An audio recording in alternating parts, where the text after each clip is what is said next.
welcome back to my channel. This is Oscars Obsession. My name is Siobhan Ebert. Feel free to comment, like, subscribe to my channel. I'm continuing the awards season, which has become an absolute cluster F. It's effing crazy at this point. I am almost ready for this to be over. 1 month to go until the Oscars. It's gonna be a long month. Oh my gosh. Let's not talk about the drama. Let's talk about the Critics' Choice Awards, right? So usually what we see with the Critics' Choice Movie Awards and who they give their awards to are those films and performances that have done really well with critics for the awards season. So it's not necessarily going to be the same as Golden Globes or the Hollywood Foreign Press, or with SAG that is just strictly actors, or even BAFTA. It's going to be more along the lines of critical response to these films, to these really amazing performances. In fact, I was kind of doing some research, at least for the performances, and it seems to align with the critical response for these performances. National Society of Film Critics, the Los Angeles, New York, Dallas-Fort Worth, Chicago, Phoenix, the National Board of Review, Southeastern Film Critics, DC Film Critics, even San Francisco, as well as Atlanta and St. Louis and many more, Denver and the like. So let's get straight into it with Best Supporting Actor. We have 6 nominees this year, pretty much all across the board. So with Best Supporting Actor, we have Yuri Borisov for Anora, Kieran Culkin for A Real Pain, Clarence Macklin for Sing Sing, Edward Norton for A Complete Unknown, Guy Pearce for The Brutalist, and Denzel Washington for Gladiator 2. So all season, Kieran Culkin has really been dominating with A Real Pain. And the only other actor I can think of in this category that has had some pretty important wins is Guy Pearce for The Brutalist. Now, I don't think that we're going to be changing our tune here at the Critics' Choice Movie Awards this year. I think that Kieran Culkin is the clear frontrunner, at least for the Critics' Choice Awards. Who knows what could happen up until Oscars, but if, for example, Yuri Borisov wins here or Guy Pearce, that could really change up the game a little bit. The most recent example I can think of with a Best Supporting Actor win was Sam Rockwell winning for 3 Billboards Outside Ebbing, Missouri. So he actually won over Willem Dafoe in The Florida Project. Now, The Florida Project didn't have as much award steam when it came to picture, so it wasn't too much of a surprise, and they really were neck to neck on that whole award season. Willem Dafoe did come out the gate with a lot of wins, with a lot of praise and love, but at the end of the day, Sam Rockwell started dominating, and it was kind of no surprise that he won there. In addition, we had Sylvester Stallone winning for Creed over Mark Rylance for Bridge of Spies. Mark Rylance definitely won more awards that season over Sylvester Stallone, but we do see a lot of times with the Critics' Choice Awards, they want to give that award to a actor or actress that has kind of revamped their career.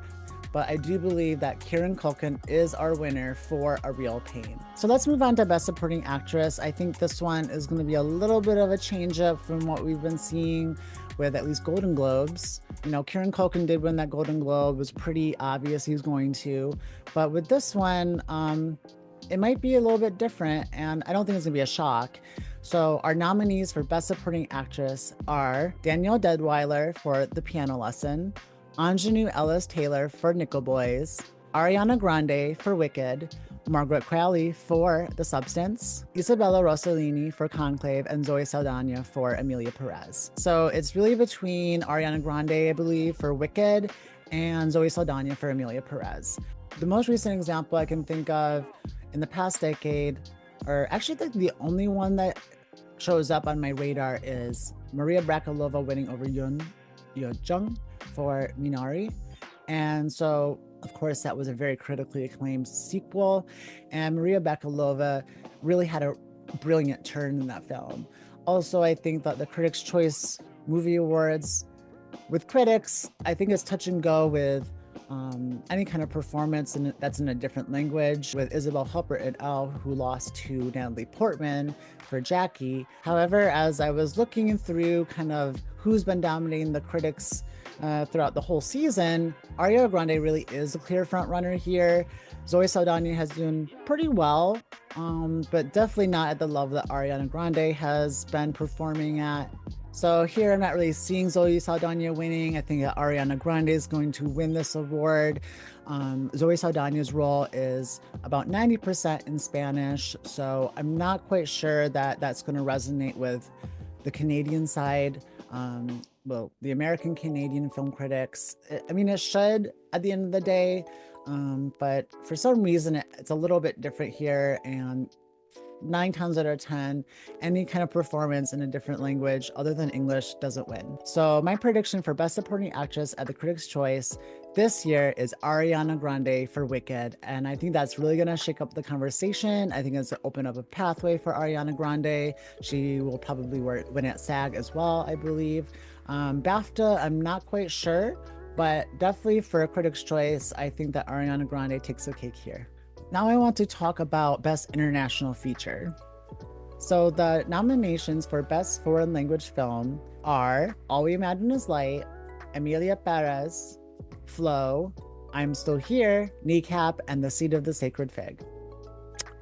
So this week has been a hot mess. It's been a hot mess with Emilia Pérez.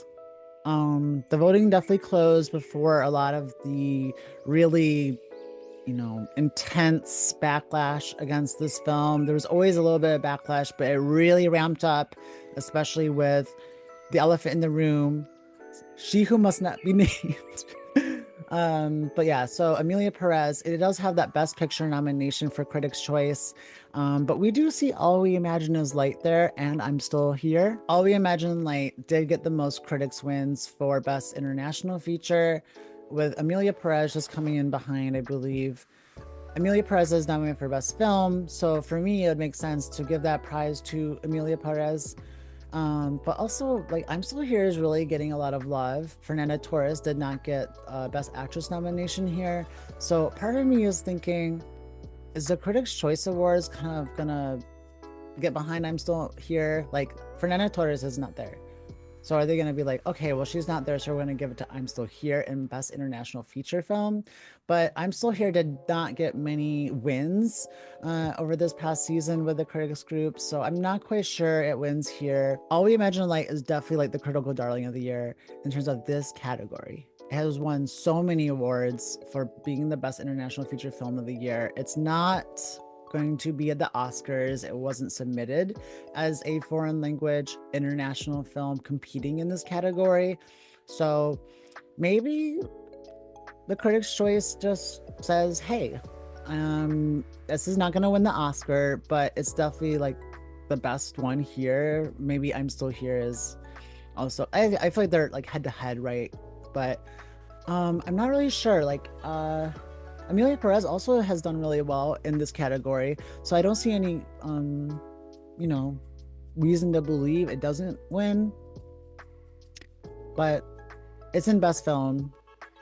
I'm gonna go on a limb and say All We Imagine Light is gonna win this category, just because it's not eligible for Oscar, and I feel like it has to get recognition somewhere besides those Golden Globe nominations. Yeah, I think with critics, I think All We Imagine Light is definitely the superior film. Could be I'm Still Here, could be Emilia Pérez, but I'm going to make a wild guess and just say All We Imagine Light is going to win this category. So my final prediction for Best International Feature Film is All We Imagine Is Light. The nominees for Best Comedy are A Real Pain, Deadpool and Wolverine, Hitman, My Old Ass, Saturday Night, and Thelma. I do believe that A Real Pain wins here. All the other 5 films aren't really nominated for those, middle of the line categories to above the line categories with Kieran Culkin. I'm pretty sure that A Real Pain just missed out on a Best Picture nomination here. So my prediction for Best Comedy is A Real Pain. Moving on to Best Young Actor or Actress. So this one is going to be a little tricky. Usually every year we have a group of actors and actresses, and then the winner is from a nominated film for Best Picture. And this year we don't have any of those. And most of these films are either independent films or comedies or just like, for example, Furiosa, which didn't really get any nominations other than the Soul nomination. Our nominees this year for Best Young Actor or Actress are Alila Brown for Furiosa, a Mad Max Saga, Elliot Heffernan for Blitz, Maisie Stella for My Old Ass, Isaac Wong for Dee Dee, Alicia Ware for Abigail, and Zoe Ziegler for Janet Planet. My prediction here is going to be for Isaac Wong. I think Dee Dee is probably the most well-received film this year. He has a very prominent role. He's like the lead actor. And then we have Zoe Ziegler also for Janet Planet, which is also a very critically acclaimed film. I think she's brilliant in this film personally, but she isn't the main focus of that film. Whereas Isaac Wong is definitely like, well, I mean, Dee Dee, it's like, he's the character, right? So my prediction for Best Young Actor or Actress is Isaac Wong and Dee Dee. So the nominees for Best Acting Ensemble are Anora, Conclave, Emilia Pérez, Saturday Night, Sing Sing, and Wicked. So looking across who's really been dominating with Ensemble this year, it's definitely Conclave.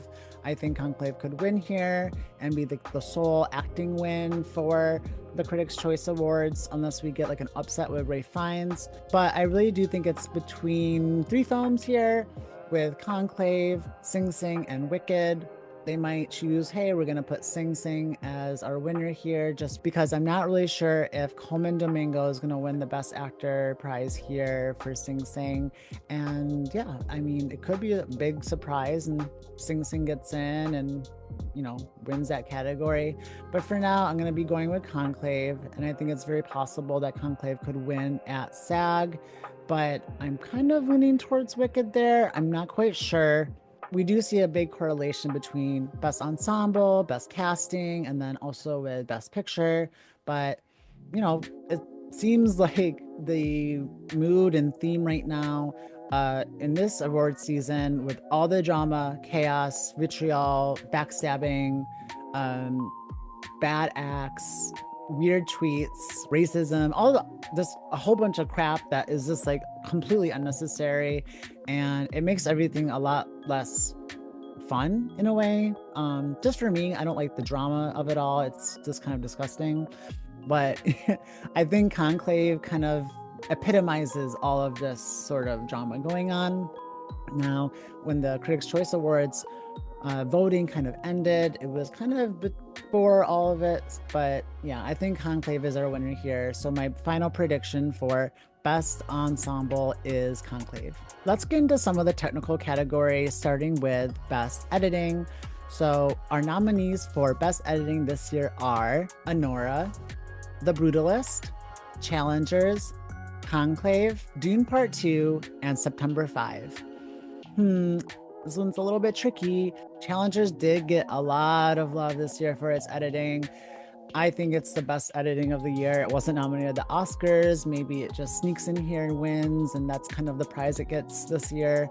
But my final prediction for best editing kind of stems from just my personal, like, this is the best editing of the year. Besides Anora, I think The Brutalist takes this one. It is a 3.5-hour film, you know, almost. But I think the editing is divine there, and it's very artistic. I think the critics are going to really go for The Brutalist here. The 3 films that are nominated for Oscar this year that are here in this category are Anora, The Brutalist, and Conclave. And I think that The Brutalist probably has this just because I see that possibly winning Best Picture here at the Critics' Choice Awards. I'm really torn. I think that maybe The Brutalist is just maybe the more impressive of the 3 there. But yeah, so I'm just gonna go with it. The Brutalist is my final prediction for Best Editing this year at the Critics' Choice Awards. Let's go into Best Costume Design. So the nominees this year for Best Costume Design are Conclave, Dune Part 2, Gladiator 2, Maria, Nosferatu, and Wicked. Yeah, I'm thinking not only costume design, but also production design. I think Wicked is gonna be the one that wins both. I do see like a little bit of an opening for Nosferatu. for either category, honestly. So our nominees for Best Production Design this year are The Brutalist, Conclave, Dune Part 2, Gladiator 2, Nosferatu, and Wicked. So I do think that Wicked wins here as well. Maybe Nosferatu gets in, but I don't know.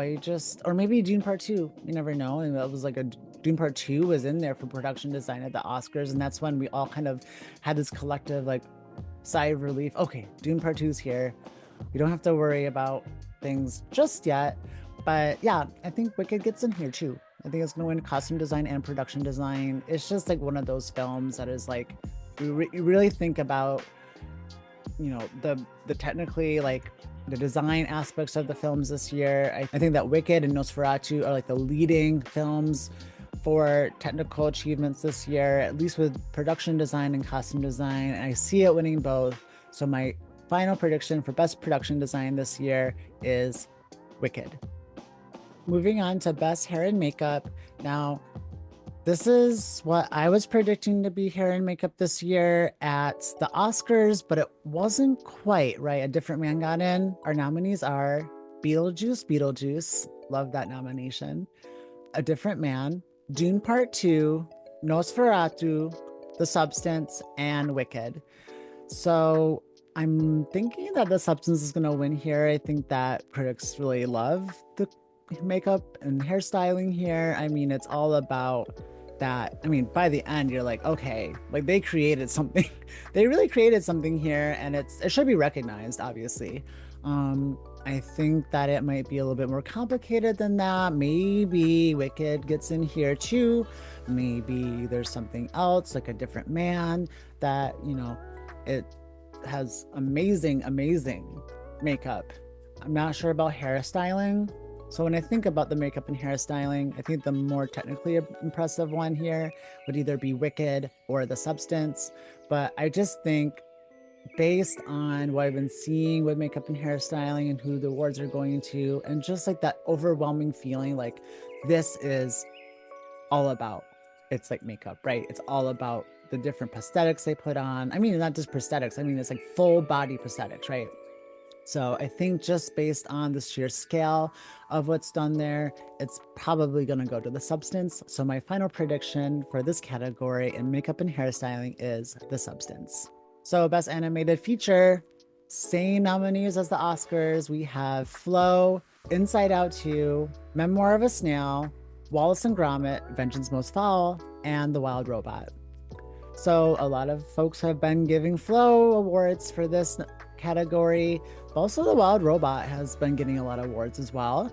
Not only in there, but like sound and other categories. Yeah, so there's no best sound here for The Wild Robot because there is no best sound category. But yeah, I don't know. I just have a kind of like sneaking suspicion that just for this category, I think The Wild Robot will win the best animated feature film of the year. I mean, Flow is in there for international feature film as well, or foreign language film, I believe they call it, just for this award show. But yeah, I don't know. I think The Wild Robot wins here. I think this is where our Oscar race is going to get a little bit interesting, and who knows what's going to happen Oscars night. It's just this like weird, like I feel like The Wild Robot's going to win here. I don't know why. I don't think it's going to win at BAFTA. But yeah, definitely Critics' Choice. Yeah, The Wild Robot. The Wild Robot is my final prediction for best animated film. Moving on to best original screenplay. Our nominees this year are Anora, The Brutalist, Challengers, A Real Pain, September 5, and The Substance. Anora has been sweeping here for the most part. We got A Real Pain. A Real Pain, you know, could be a surprise win. It's not nominated for Best Picture here, so my instinct is to go with Anora. I'm a big Anora fan. It's like a 5-star out of 5 for me, probably. A Real Pain is a lot lower for me. It's not a bad movie. It's just like, yeah, I just think that Anora is just, I think it's going to sweep original screenplay at this point. I don't think that Jesse Eisenberg is ready for an Oscar yet. I think Sean Baker's long overdue. I mean, he's done some fantastic films. We had Tangerine, We have the Florida Project, Red Rocket, and now Anora. Anora won the Palme d'Or at Cannes, and its chances of winning Best Picture are kind of dwindling, but then kind of rising. But then there's some drama there too. But for Best Screenplay, yeah, for an original screenplay, I think Anora is probably like the best one here. So I'm gonna go with my final prediction as being Anora for Best Original Screenplay. For adapted screenplay, our nominees are Conclave, Dune Part 2, Emilia Pérez, Nickel Boys, Sing Sing, and Wicked. This is another category I could see Sing Sing maybe getting that surprise win. It is number 3, based on my tally of critics' wins for Best Adapted Screenplay. Nickel Boys is slightly above that. I'm not sure how I feel about Nickel Boys' chances of winning Best Adapted Screenplay.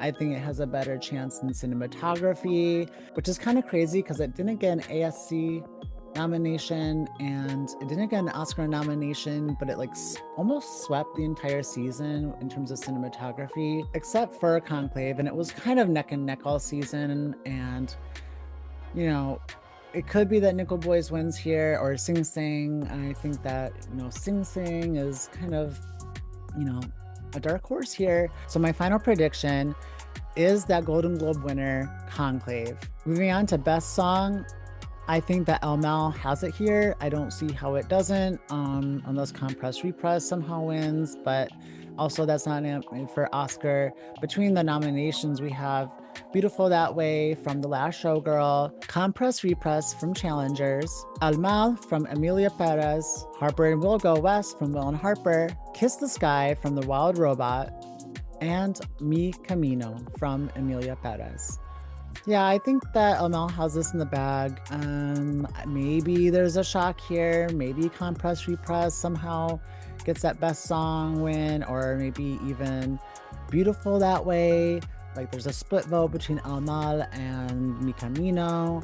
I don't see Kiss the Sky winning Best Song. I don't think that's like the best song of the year. And I think critics would agree. I mean, I thought it was gonna get an Oscar nom just because it seems like one of those songs that would.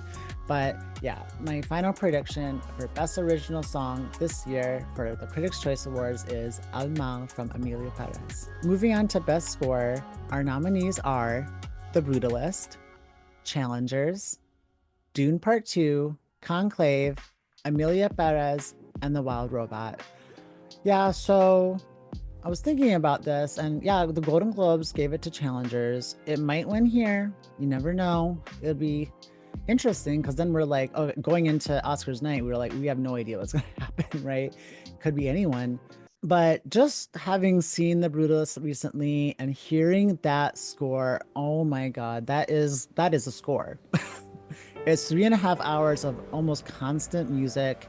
It's like a variations on a theme and different kind of orchestral, and then at the end we have like a more modern version. I just feel like Daniel Blumberg like really killed it with that score. So my final prediction for Best Original Score is The Brutalist, but watch out for Challengers to shock here. It could happen, or maybe even Emilia Pérez, who knows. But yeah, this is my final prediction. It's definitely gonna be Daniel Blumberg for The Brutalist, and if I'm wrong, I'm wrong. But yeah. Best Visual Effects, we have an interesting set of nominees here. The Substance is included here in visual effects. It's such a shame that it's not at Oscars, but that's how it goes. Maybe they were just looking at makeup and hairstyling and kind of putting it into that category rather than looking at the practical visual effects that are happening. So our nominations for Best Visual Effects are Better Man, Dune Part 2, Gladiator 2, Kingdom of the Planet of the Apes, The Substance, and Wicked. Yeah, I mean, maybe Better Man gets the prize here. I didn't think that the visual effects for that film were that good. Maybe it was. I don't know. I didn't really see that as getting into the Oscars that way. We have Wicked as well, but there's something about the visual effects in Wicked that aren't as like, realistic as maybe Dune Part 2. There was never really a moment in Dune Part 2 where I felt like, okay, we're looking at visual effects here. The whole world is visual effects for the most part, but I think the visual effects here are still top notch. It's just like how Dune was, but maybe even better. More action, more combat scenes. You know, those scenes where Timothée Chalamet is riding those sandworms, and it's just the scale on that is so huge. I mean, yeah, I think it definitely could win Best Visual Effects. I mean, maybe Wicked gets it, maybe Better Man. I think that Dune Part 2 will get its win here. It'll be probably the only win that it gets at Critics' Choice and maybe even the Oscars. So my final prediction for Best Visual Effects this year is Dune Part 2. All right, let's talk about Best Cinematography. Our nominees this year are The Brutalist, Conclave, Dune Part 2, Nickel Boys, Nosferatu, and Wicked. So yeah, I don't know about this one either. I am gonna go on a limb. I am gonna go out on the biggest limb that there could probably be among these categories. I am gonna predict a film that was not even nominated for ASC. It was not nominated for the Oscars, but it has the best cinematography of the year, arguably. The Brutalist does as well, Dune Part 2, but I think that if we're gonna give one person an award that is not going up on that stage Oscars night, they're definitely not going to go on that stage Oscars night because they're not nominated, is Jomo Frey for Nickel Boys. That film is a cinematic triumph. It reminds me sort of like the Tree of Life, with just like the imagery, like the really cool things that they do there. I mean, obviously it's not just like the Tree of Life. There's a lot of first person camera work there, but yeah, I mean, we have to give Nickel Boys something, right?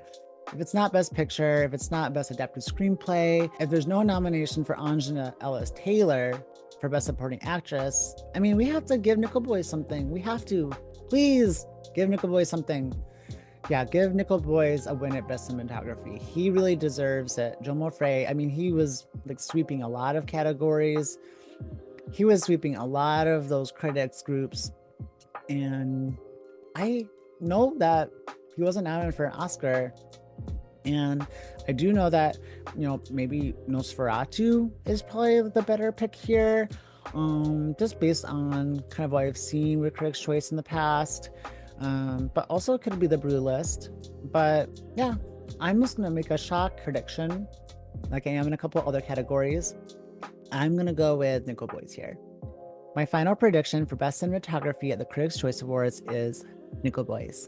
All right, let's get into Best Director. I think it's obvious who's going to win here, but let's list the nominees anyway. We have Sean Baker for Anora, Brady Corbett for The Brutalist, Edward Berger for Conclave, Denis Villeneuve for Dune Part 2, Ramel Ross for Nickel Boys, Jacques Audiard for Emilia Pérez, Coralie Farja for The Substance, and John M. Chu for Wicked. I don't really see any possibility of Brady Corbett losing Best Director this year to anybody. I mean, yeah, I don't, maybe Coralie Farja.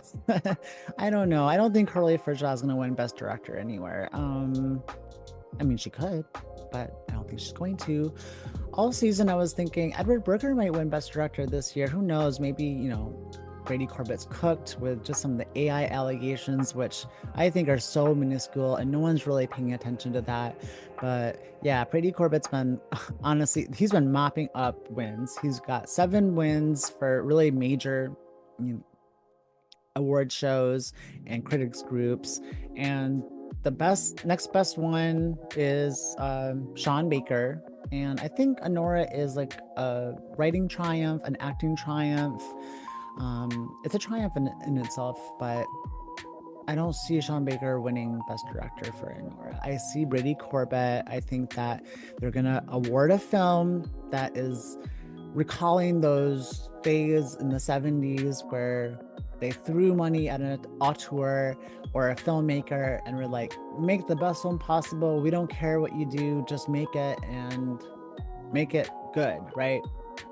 Everyone's saying that Brutalist is a masterpiece. I think that is just short of a masterpiece. And I'm saying just short. I mean, I think it's definitely like in my top 10 of the year. But yeah, it's kind of like a lock. Like, if someone else wins Best Director here, I'm gonna be kind of surprised. So my final prediction for Best Director is Brady Corbett for The Brutalist. Getting down to the final three categories: Best Actor, Best Actress, Best Picture. Let's start out with Best Actor, right? Our nominees this year for Best Actor are Adrien Brody for The Brutalist, Timothée Chalamet for A Complete Unknown, Daniel Craig for Queer, Colman Domingo for Sing Sing, Ralph Fiennes for Conclave, and Hugh Grant for Heretic. Okay, so this one, I think I'm gonna just go with Adrien Brody here. I think that it's very possible he could sweep all season, and maybe not BAFTA, but Critics' Choice. You know, I just think The Brutalist is such a strong film. Sing Sing as well. Maybe Colman Domingo surprises here with Sing Sing. It just seems like Adrien Brody has gotten the most widespread love for The Brutalist. I don't know. It's just, when you look at the critics groups and who they've awarded, it's been pretty, like, with wins at least, Adrien Brody has been right kind of tied with Colman Domingo. And then you think about it and you're like, well, what if the Critics' Choice wants to award that, you know, career award to somebody, right? Maybe they want to go with Ralph Fiennes for Conclave, and we are just all like, whoa. And then BAFTA does too. So one recent example is with Brendan Fraser winning for The Whale over Colin Farrell in The Banshees of Inisherin. Now, Colin Farrell, I would say, is the one actor that he was just dominating. He was like, every single critics group was giving him the Best Actor prize for the most part.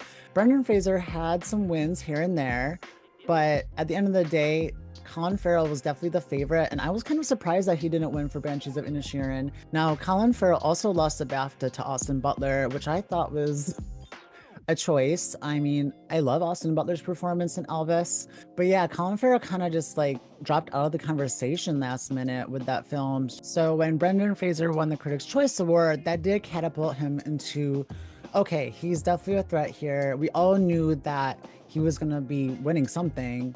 You know, we did have Brendan Fraser kind of being there for drama. We also had Colin Farrell. He had won the Golden Globe for Best Musical or Comedy with The Banshees of Inisherin.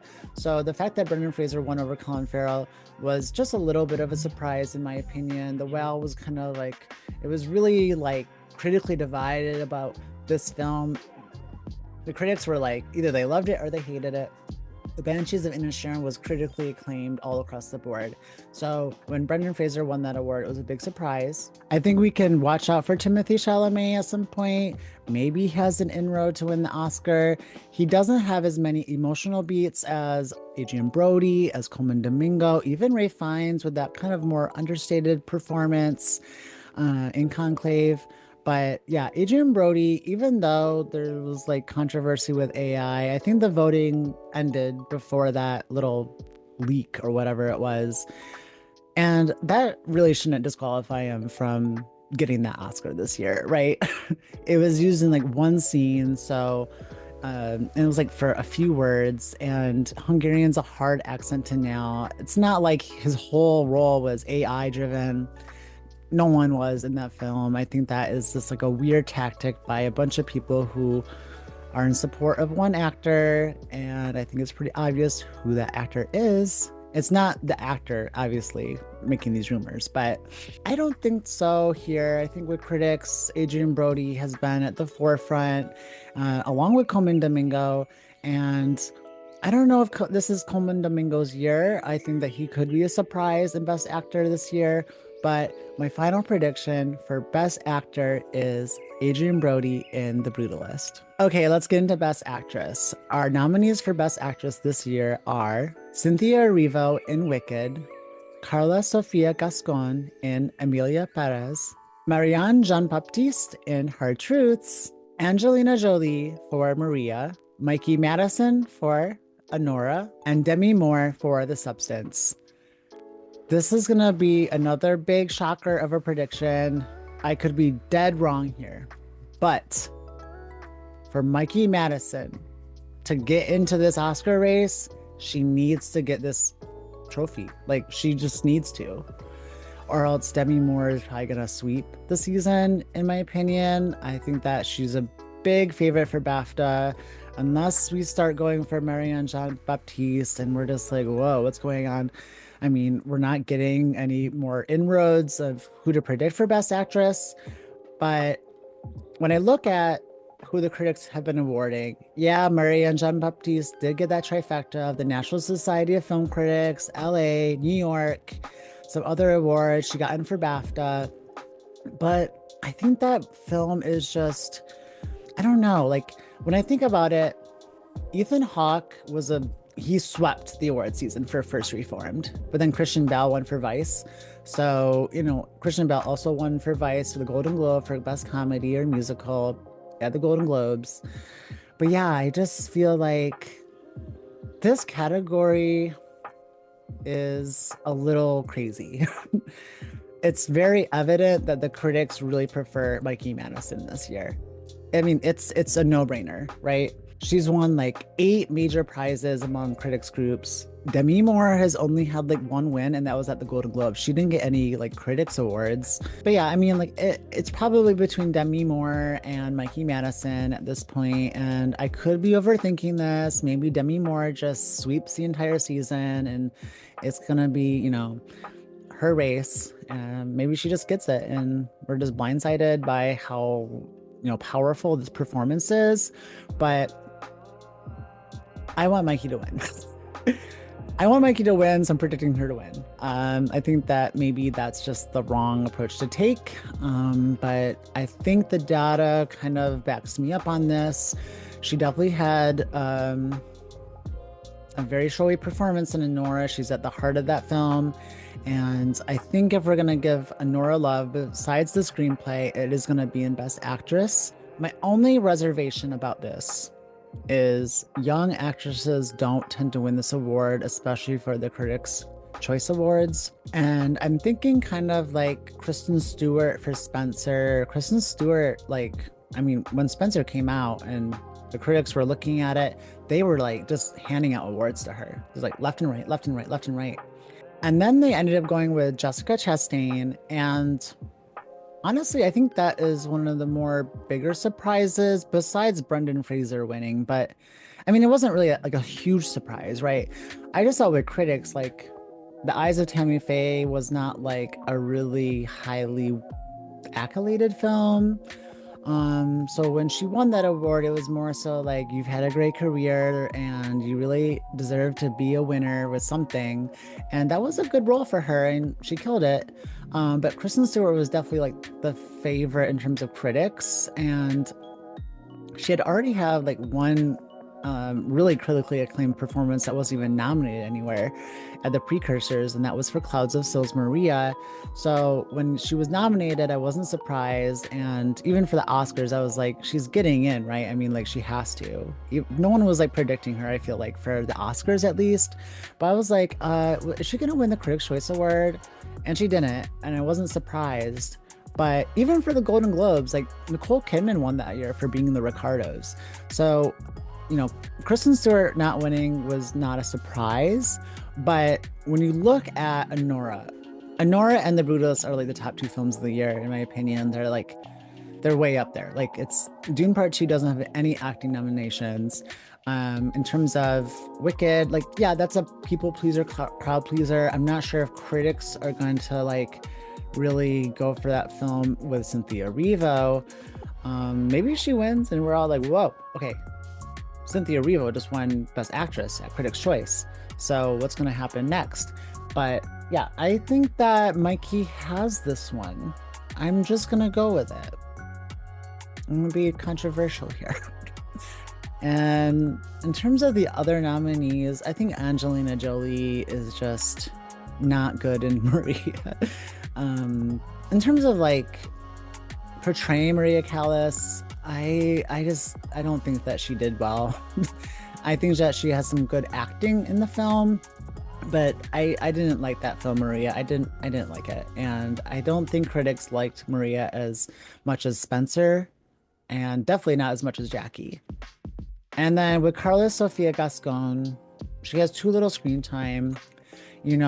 for example, with Lily Gladstone and Killers of the Flower Moon, that was another like, oh, this is a first for us. We're nominating someone who has indigenous roots, and she was sweeping all season with the critics. And then Emma Stone ended up winning for Poor Things, and then Emma Stone won the Oscar for Poor Things, and both of them had won a Golden Globe already. So when we look at Carla Sofia Gascon, we look at the screen time there, and I just don't see it for her, obviously. And obviously, the awards voting ended well before all the chaos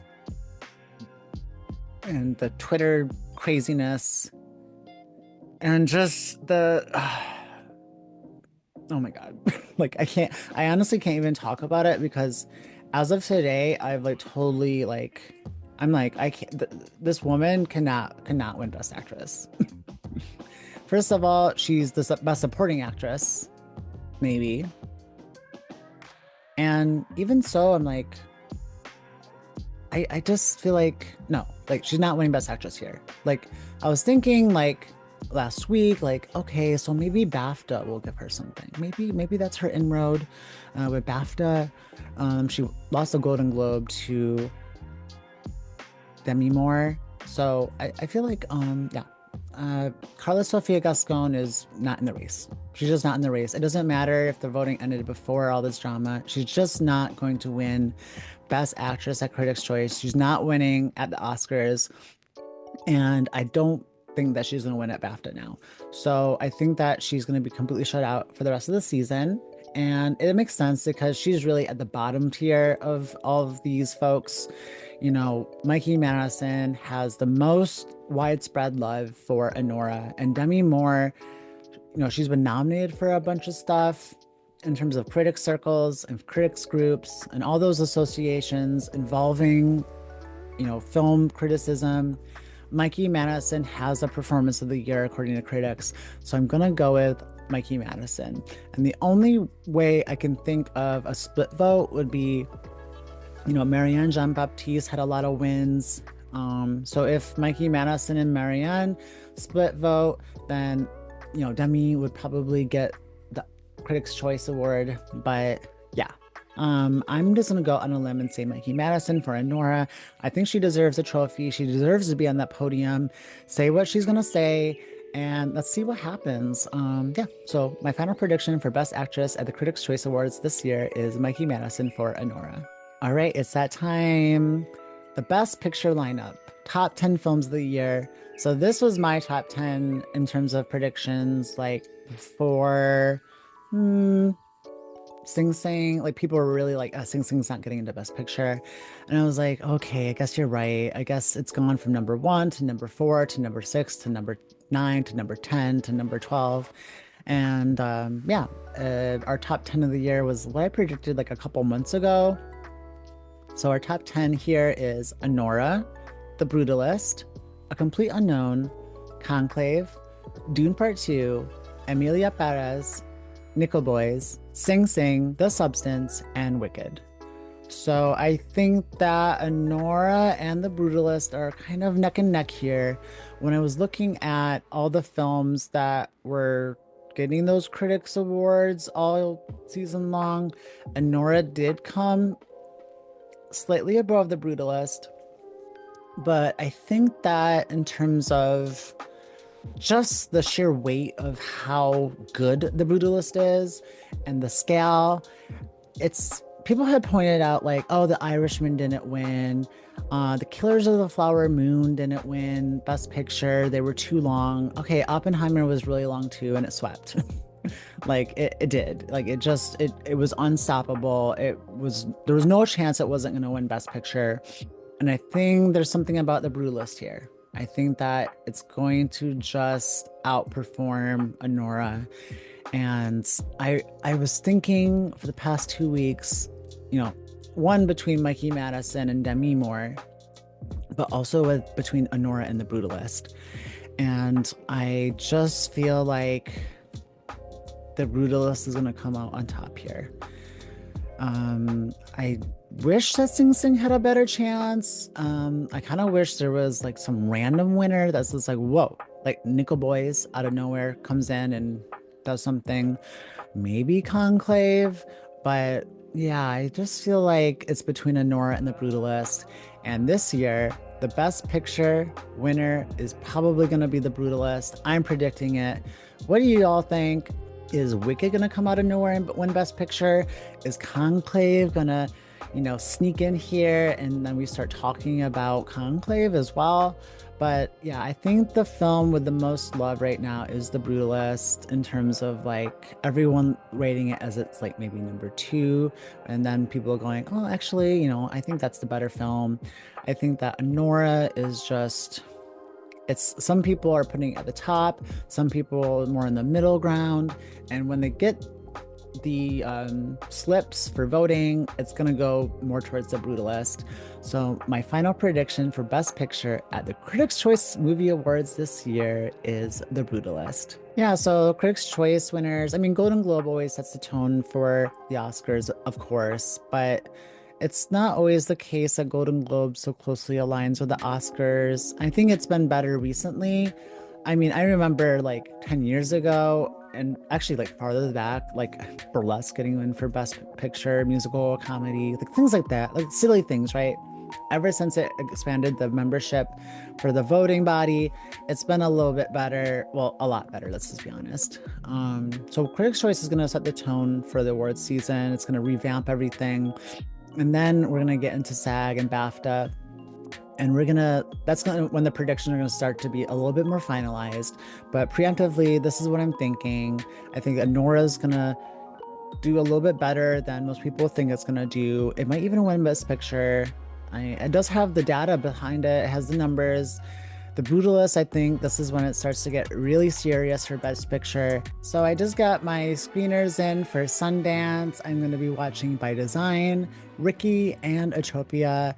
I'll be doing film reviews for all three. Unfortunately, I can't really afford to be watching any more films this year. I'll be sharing my film reviews next week. And until then, I hope you all have a really awesome day. So I'm logging off for now. My name is Siobhan Ebert. This is the Oscars Obsession. I'll see you at the movies. Take care.